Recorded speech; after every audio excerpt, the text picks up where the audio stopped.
जय हिंद साथियों, नमस्कार। मैं हूं आपका दोस्त ललित व्यास पांडे। साथियों, आज आर्यभट्ट जी का जन्म जयंती है। आर्यभट्ट जी जिन्होंने पूरी दुनिया में खगोलीय गणित, चाहे वो ट्रिग्नोमेट्री हो, जियोमेट्री हो या फिर खगोल शास्त्र की गणित हो, शून्य से लेकर पाई तक का मान और भी बहुत कुछ, सूर्य ग्रहण, चंद्र ग्रहण और सूर्य से पृथ्वी की दूरी, पृथ्वी का व्यास, ना जाने कितने प्रकार की खोज दे करके पूरी दुनिया के रिसर्च में बहुत बड़ा योगदान दिया है।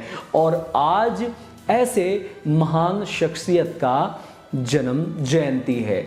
ऐसे महान शख्सियत का जन्म जयंती है जिन्होंने महज 23 साल की उम्र में आर्यभट्टियम नामक ग्रंथ लिखकर पूरी दुनिया को चौंका दिया और तमाम सटीक जानकारियां उस ग्रंथ में मौजूद हैं। पहली बार उन्होंने ही दुनिया को बताया कि आकाश नहीं घूमता है बल्कि पृथ्वी घूमती है। और यही नहीं, पृथ्वी की जो परिक्रमण गति है जिसे 365 दिन और कुछ घंटों में उन्होंने कैलकुलेट करके पूरी दुनिया को उसका डेटा दिया।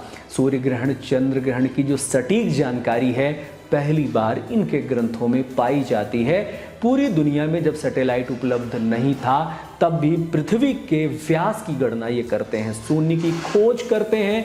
पाई का मान 22/7 किसी भी वृत्त की परिधि और उसके व्यास के अनुपात को परिलक्षित करता है, ये बताने वाले हमारे आर्यभट्ट साहब थे। और उन्होंने उसी 22/7 का जो मान है, 22/7 का जो परिकल्पित मान है, सबसे सटीक मान 3.14 इन्हें का जो कारनामा किया था, वो कारनामा भी आर्यभट्ट ने किया था।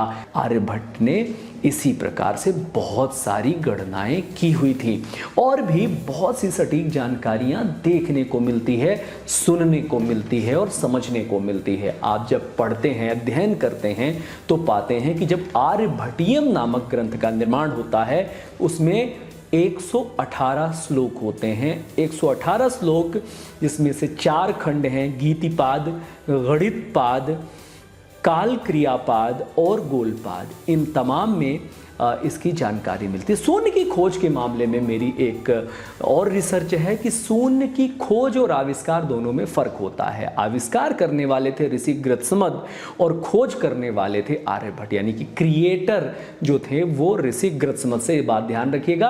और जो शून्य की खोज थी, यानी कि पहले से बनाए हुए ग्रंथ में कहीं पर रखा हुआ था, उस ग्रंथ को खोज निकालने वाले थे हमारे आर्यभट्ट साहब। तो ऐसे हमारे महान गणितज्ञ की आज जन्म जयंती है जिस पर हमें पूरा गौरव होना चाहिए। और हमारा जो पहला सैटेलाइट गया था वो भी आर्यभट्ट के नाम से ही गया था, लेकिन हम कहीं ना कहीं अपने इन विद्वानों के योगदान को यूरोपियन योगदान के सामने फीका कर देते हैं, याद नहीं करते, स्मृतियों से भुला देते हैं और हम केवल और केवल यूरोपियंस जो विद्वान हैं उनको महत्व देते हैं। और ऐसे लोगों को ना तो हम पढ़ते, ना इनकी जन्म जयंती मनाते, ना ही इनके बारे में बहुत ज़्यादा बात होती। सिर्फ हम इनको फूल माला चढ़ाकर, बहुत महान विद्वान थे, तालियां बजाकर समाप्त कर देते हैं, जबकि इनके बारे में सटीक जानकारी, सटीक अध्ययन करना बेहद आवश्यक है। बहुत बहुत धन्यवाद करते हैं आपको। जय हिंद, जय भारत, वंदे मातरम। ख्याल रखिए।